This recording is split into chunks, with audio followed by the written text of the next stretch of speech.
The War and Peace Report. I'm Amy Goodman with Juan Gonzalez. Well, the United Nations General Assembly has declared for the first time that access to clean water and sanitation is a fundamental human right. In an historic vote Wednesday, 122 countries supported the resolution and over 40 countries abstained from voting, including the United States, Canada, and several European and other industrialized countries. There were no votes against the resolution. Nearly 1 billion people lack clean drinking water and over 2.5 billion do not have basic sanitation. Bolivia's permanent representative to the United Nations, Pablo Solon, introduced the resolution at the General Assembly Wednesday. At the global level, approximately 1 out of every 8 people do not have drinking water. In just one day, more than 200 million hours of the time used by women is spent collecting and transporting water for their homes. The lack of sanitation is even worse because it affects 2.6 billion people, which represents 40% of the global population. According to the report of the World Health Organization and of UNICEF of 2009, which is titled Diarrhea, Why Children Are Dying and What We Can Do, every day, 24,000 children die in developing countries due to causes that can be prevented, such as diarrhea, which is caused by contaminated water. This means that a child dies every 3.5 seconds. 1, 2, 3. As they say in my village, the time is now. Wow. Bolivia's ambassador to the United Nations, Pablo Solon, urging support for the resolution Bolivia introduced recognizing access to clean water and sanitation as a fundamental human right. For more on this historic vote, we're joined now here in New York by longtime water justice advocate Maud Barlow. She's the chair of the Council of Canadians, co-founder of the Blue Planet Project, and board chair of Food and Water Watch. Last year, she served as senior advisor on water to the President of the United Nations General Assembly. Welcome to Democracy Now! So glad to be here. Talk about the significance of this. If you ask people in this country, they would have no idea this is passed. I know, which is why you matter. I just have to say, this is very, very distressing to know something this important happened, and it's been blanketed. There's no media in here, just like it didn't have. It's had media other places.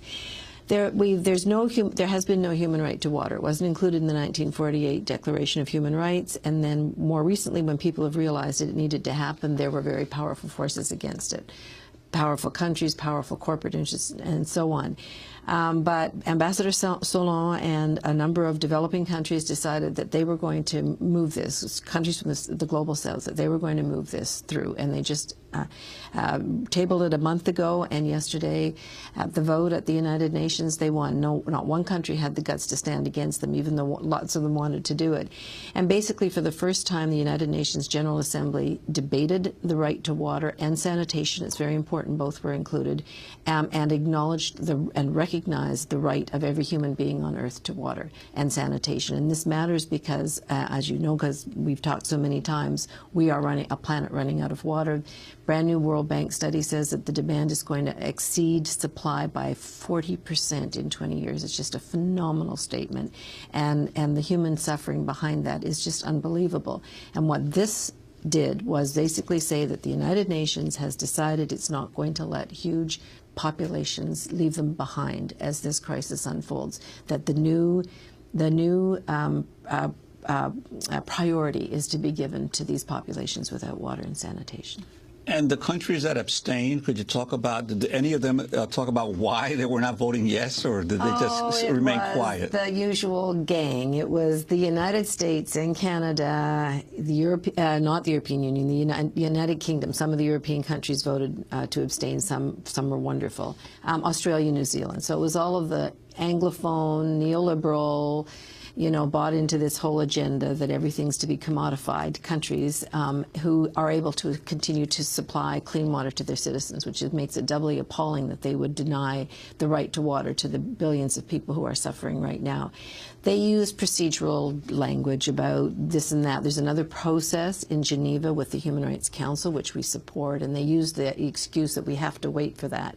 But that's a long-term process, and it could or could not end in something very specific. So they just cut through it. A bunch of brave countries from the global south said, we can't wait, we need this now. And it's not a surprise that it came from Bolivia, because remember, Bolivia is suffering double whammy with dearth of water, dearth of clean water, but also melting glaciers from climate change. Well, let's go back to Bolivia. I want to go back to Bolivia's UN representative, Ambassador Pablo Solon. At a speech he gave in Toronto, the event that you organized, Maude, last month, shortly before the G20 meetings, he outlined the need to support a UN declaration on the human right to water, referencing the long struggle for water rights in Bolivia, which successfully fought against Bechtel's water privatization efforts 10 years ago. In those days, I was a water warrior. Now I'm a water warrior ambassador. We have to have water declared as a human right in the UN.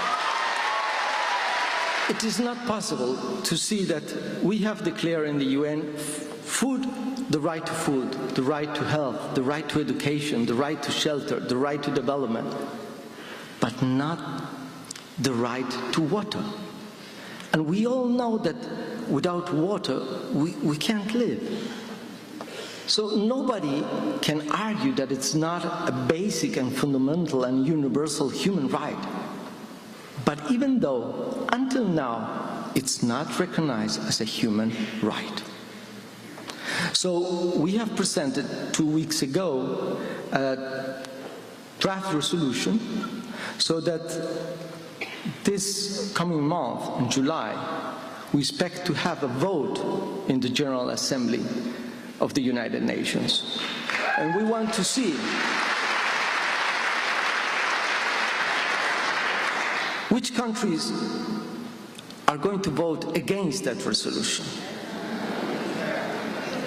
We want to go to vote to see which governments are going to say to the humanity that water is not a human right. That was Bolivia's ambassador to the United Nations, Pablo Solon, speaking in Toronto. Which nations are not going to say that water is a human right? Well, you said the United States didn't vote for this. Canada didn't, though they didn't vote against. What is their rationale?